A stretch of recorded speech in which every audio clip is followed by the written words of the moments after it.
Are y'all ready for this?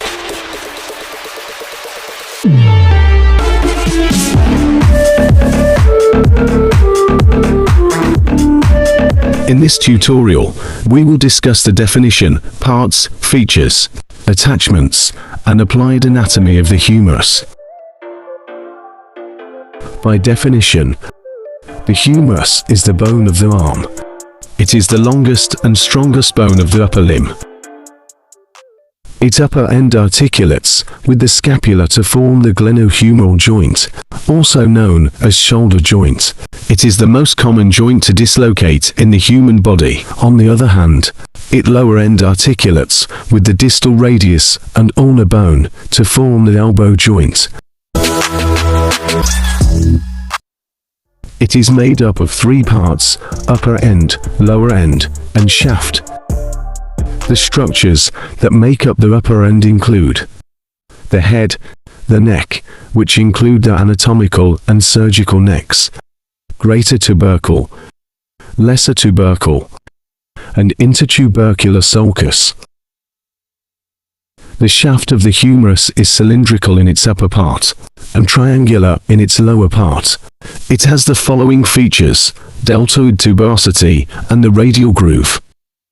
It has three borders, and these are anterior, medial and lateral borders. The lower parts of the medial and lateral borders are prominent and sharp, and are called medial and lateral supracondylar ridges respectively. These ridges further extends to the medial and lateral epicondyles of the humerus. The lower end is flat from anterior to posterior, and has the following features: the capitulum, which articulates with the head of the radius; the trochlea, which articulates with the trochlear notch of the ulna. The coronoid fossa is occupied by the coronoid process of the ulna. When the elbow is fully flexed, olecranon fossa lies posteriorly. It is occupied by the olecranon process of the ulna.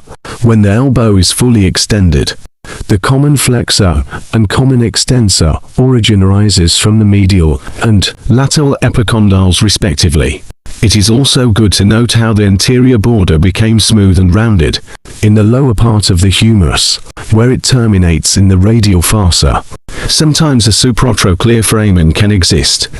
It is a perforation of the bony bar between the coronoid and the olecranon fossae.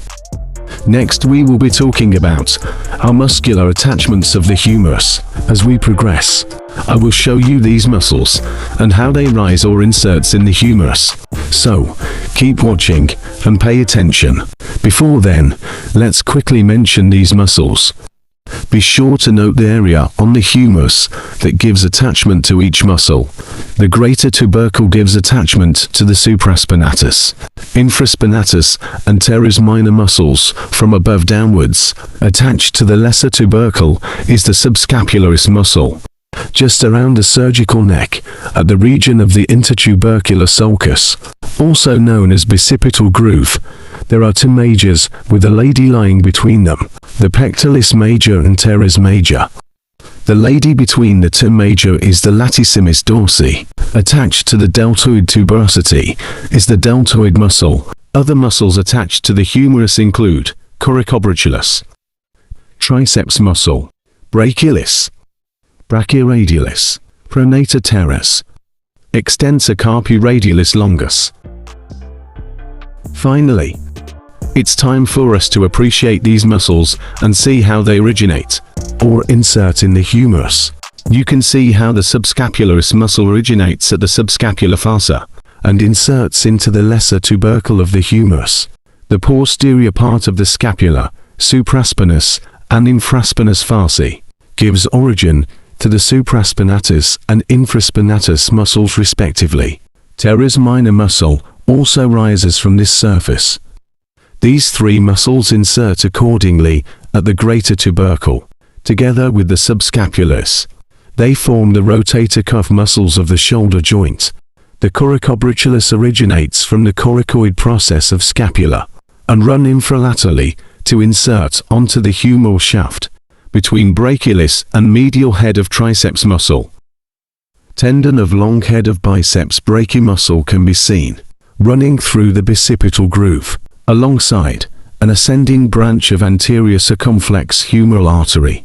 Teres major rises from the inferior angle and lower part of lateral border of the scapula, and inserts at the medial lip of intertubercular sulcus.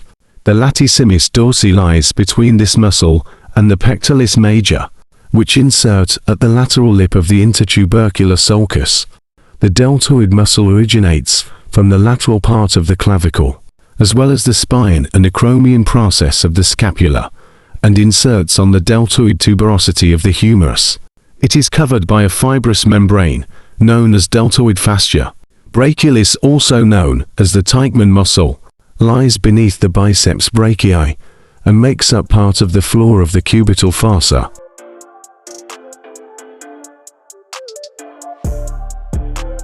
Brachyradialis originates on the lateral supracondylar ridge of the humerus and inserts distally on the radius.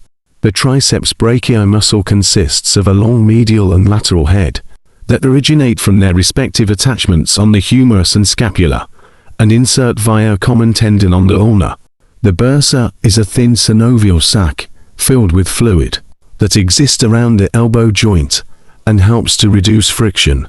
The ulnar nerve is seen running alongside other nerves and vessels on the medial part of the arm. It passes posterior to the medial epicondyle in the groove 4 ulnar nerve, where it is subcutaneous and easily palpable.